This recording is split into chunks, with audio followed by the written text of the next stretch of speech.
ഇന്ന് നമ്മൾ വായിച്ച് ധ്യാനിക്കുക സങ്കീർത്തനങ്ങൾ 82 മുതൽ 84 വരെയുള്ള അധ്യായങ്ങളാണ്.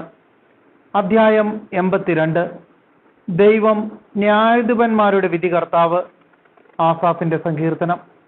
ദൈവം സ്വർഗീയ സഭയിൽ ഉപവിഷ്ടനായിരിക്കുന്നു. അവിടുന്ന് സ്വർഗവാസികളുടെ ഇടയിൽ ഇരുന്ന് ന്യായം വിധിക്കുന്നു. നിങ്ങൾ എത്ര കാലം നീതിവിരുദ്ധമായി വിധിക്കുകയും ദുഷ്ടരുടെ പക്ഷം പിടിക്കുകയും ചെയ്യും? ദുർബലർക്കും അനാഥർക്കും നീതി പാലിച്ചു കൊടുക്കുവിൻ. പീഡിതരുടെയും അഗതികളുടെയും അവകാശം സ്ഥാപിച്ചു കൊടുക്കുവിൻ. ദുർബലരെയും പാവപ്പെട്ടവരെയും രക്ഷിക്കുവിൻ. ദുഷ്ടരുടെ കെണികളിൽ നിന്ന് അവരെ മോചിപ്പിക്കുവിൻ. അവർക്ക് അറിവില്ല, ബുദ്ധിയുമില്ല. അവർ അന്ധകാരത്തിൽ തപ്പിത്തടയുന്നു. ഭൂമിയുടെ അടിസ്ഥാനങ്ങൾ ഇളകിയിരിക്കുന്നു. ഞാൻ പറയുന്നു, നിങ്ങൾ ദൈവങ്ങളാണ്. നിങ്ങളെല്ലാവരും അത്യുന്നതന്റെ മക്കളാണ്. എങ്കിലും നിങ്ങൾ മനുഷ്യരെ പോലെ മരിക്കും. ഏതു പ്രഭുവിനെയും പോലെ വീണുപോകും. ദൈവമേ, എഴുന്നേറ്റ് ഭൂമിയെ വിധിക്കണമേ.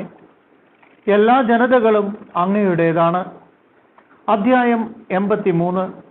ഇസ്രായേലിന്റെ വൈരികളെ നശിപ്പിക്കണമേ. ഒരു ഗീതം. ആസാഫിന്റെ സങ്കീർത്തനം. ദൈവമേ, മൗനമായിരിക്കരുതേ. ദൈവമേ, നിശ്ചലനും നിശബ്ദനുമായിരിക്കരുതേ. ഇതാ, അങ്ങയുടെ ശത്രുക്കൾ ഇളകി മറിയുന്നു. അങ്ങയുടെ വൈരികൾ തലപൊക്കിയിരിക്കുന്നു. അവർ അങ്ങയുടെ ജനത്തിനെതിരെ കെണിയൊരുക്കുന്നു. അങ്ങ് പരിപാലിക്കുന്നവർക്കെതിരെ ഗൂഢാലോചന നടത്തുന്നു. വരുവിൻ, ഈ ജനത മുഴുവനെയും നമുക്ക് തുടച്ചു മാറ്റാം.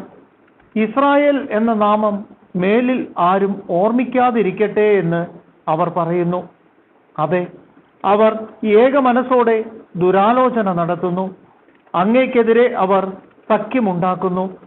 ഏതോ, ഇസ്മായേലിയർ, മൊവാബ്, ഹഗ്രിയർ, ഗേബൽ, അമ്മോൻ, അമലെക്, ടയർ നിവാസികളടക്കം ഫിലിസ്ത്യർ എന്നിവർ ഒത്തുചേർന്നു. ലോത്തിന്റെ മക്കളുടെ സുശക്തകരമായ അസറിയായും അവരോട് ചേർന്നു. മേദിയാക്കാരോട് ചെയ്തതുപോലെ അവരോടും ചെയ്യണമേ.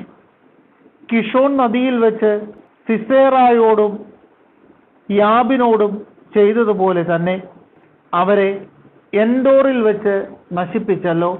അവർ മണ്ണിന് വളമായി തീർന്നു.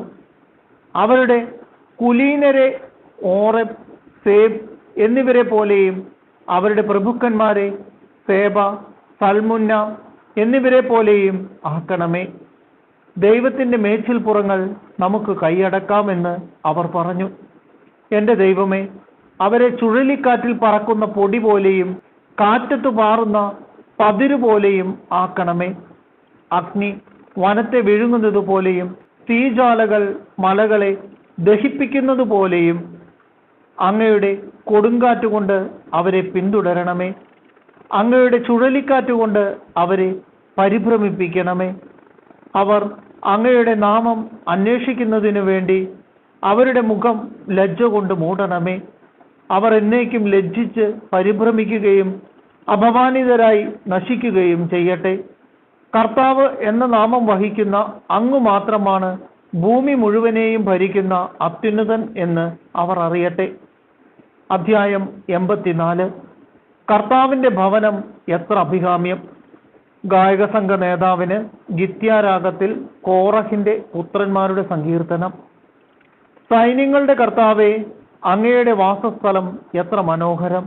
എൻ്റെ ആത്മാവ് കർത്താവിന്റെ അങ്കണത്തിലെത്താൻ വാഞ്ചിച്ച് തളരുന്നു. എൻ്റെ മനസ്സും ശരീരവും ജീവിക്കുന്നവനായ ദൈവത്തിന് ആനന്ദഗാനം ആലപിക്കുന്നു.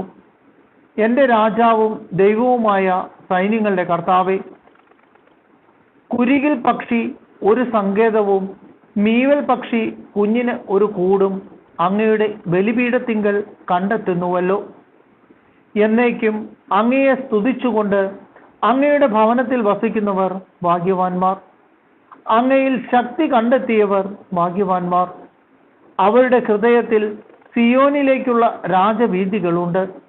ബക്ക താഴ്വരയിലൂടെ കടന്നു പോകുമ്പോൾ അവർ അതിനെ നീരുറവകളുടെ താഴ്വരയാക്കുന്നു. ശരത്കാല വൃഷ്ടി അതിനെ ജലാശയങ്ങൾ കൊണ്ട് നിറയ്ക്കുന്നു.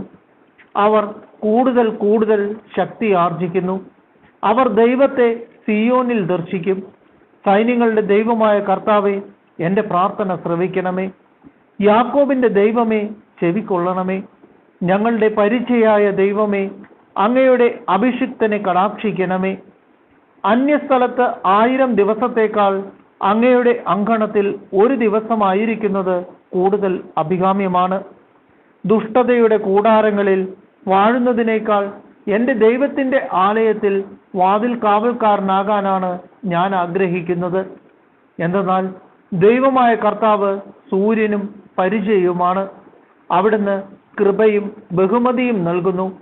പരമാർത്ഥതയോടെ വ്യാപരിക്കുന്നവർക്ക് ഒരു നന്മയും അവിടുന്ന് നിഷേധിക്കുകയില്ല. സൈന്യങ്ങളുടെ കർത്താവെ, അങ്ങയിൽ ആശ്രയിക്കുന്നവൻ ഭാഗ്യവാൻ.